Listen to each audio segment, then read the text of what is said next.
Hello, welcome to Queer Cinema Catch Up. I'm Joe. And I'm Allison. And this is Queer Cinema Catch Up, a podcast where we talk about movies, TV, and miscellaneous topics through a queer lens. That's right. And we do this because a long time ago, we were actually neighbors. We lived around the corner from one another. We loved movies. We used to make little movies inspired by real movies in our backyard. We did. Until I was about 13, 14 years old. And then I sadly had to move across the country. Sadly and tragically had to move across the country. That's right. And we were apart for years. Yeah. And then one day I was moving to LA, and so was Joe. And he needed a roommate, and here I am. And then we were like, oh my gosh, we're both queer. Oh my gosh, we love movies. Let's make a podcast. So I can't tell if we started talking before the live stream went ahead. What do you mean? But so I'll re-mention that this is Queer Cinema Catch Up, a podcast where we talk about movies, TV, and miscellaneous topics through a queer lens. If I already said that earlier, please ignore that and continue listening. But yeah, today we will be live, as you see, for the next 5 minutes. And I'm thinking we would just kind of chat, about some of our favorite movies. Some of what got us into filmmaking in the first place and what we can expect from the channel. Awesome. And also to encourage people who are watching this after the fact, because nobody's going to watch this live because I don't have that many followers on this channel. Never say never. Someone might pop in. But yeah, let's chat. Okay, favorite movies. Favorite queer movies? Sure, yeah. Okay, I asked you.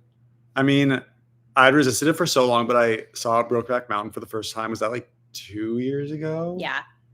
And I was very moved by it. It was very effective. I loved it. I watched it like twice in the span of like 3 days, and I was emotionally devastated both times I watched it, but it was really good.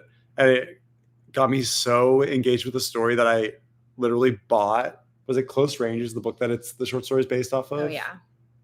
Like Stories of Wyoming. Short story, yeah. Something like that. I forget what the author's name is. And I had the book in college, but I'd like gotten rid of it. And I was like, I need this on my bookshelf to get the story close to me. But yeah, that's like a recent one that immediately comes to mind. It was really great. That's the first time I'd seen it too. I guess there are a lot of great ones. I think I really do love Saving Face. Have you ever seen that movie? No.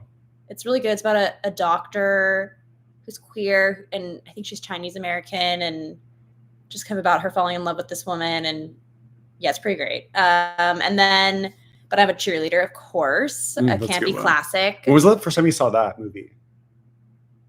Well, I went on a date and someone was like, so you're queer, but have you seen But I'm a Cheerleader? And I was like, what's that? And then they're like, oh, so you're not really queer. And I was like, oh no. So I think I felt obligated to watch it off the peer pressure. Yeah, in case someone asked me again. Queer. I think it was more that I was, younger than this person, and it was more of a generational thing. So it is an older movie-ish. Yeah, it is. From like 99.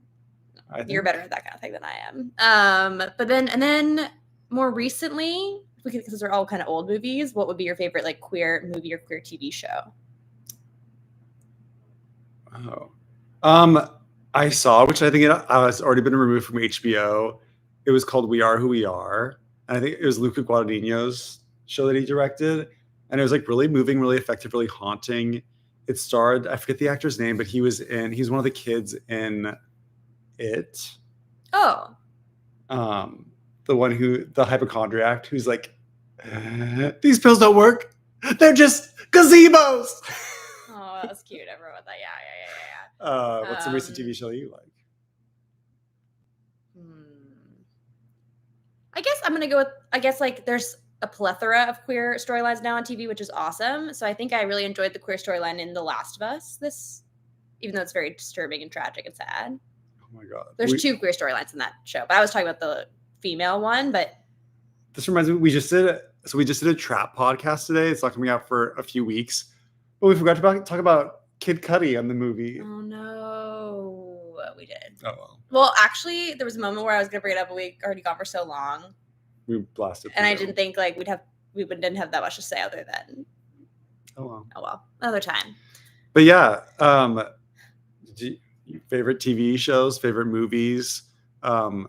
Night Shyamalan is kind of the man that got us into filmmaking in the first place. Yeah. We saw Signs. Had you seen Sixth Sense before you'd seen So Signs? no, because I was afraid it'd be too scary. But my family is from Pennsylvania, and we moved to Seattle. But something that kept us connected to Pennsylvania was a love of M. Night Shyamalan, who's from that area.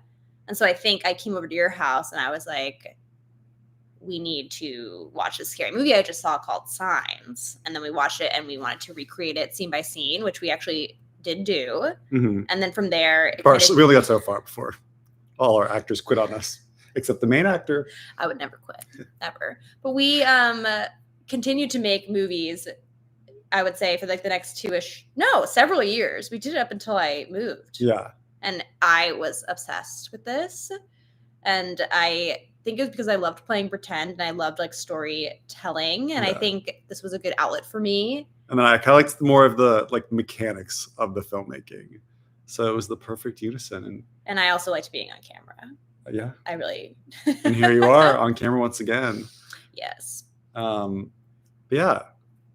So this is us doing our first little live stream test. Kind of feels fun to do. It's definitely fun. Chatting. It's so fun. Eventually on the main, again, Queer Cinema Catch Up is the main channel. So if you're watching this after the stream, because nobody's here during the live, which is to be expected. Anybody?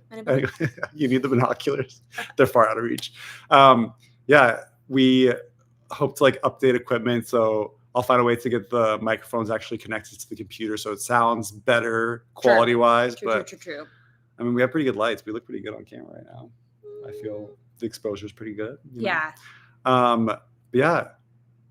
Queer Cinema Catch Up is a video podcast in this case, where we talk about movies, TV, and miscellaneous topics through a queer lens. I'm Joe. And I'm Allison. Thank you for watching this live stream after the fact. And please make sure to subscribe to my main channel. Yeah. Queer Cinema Catch Up. We'd love to see you there. And by the way, if you have suggestions for movies or thoughts, you can always email them to queercinemacatchup@gmail.com.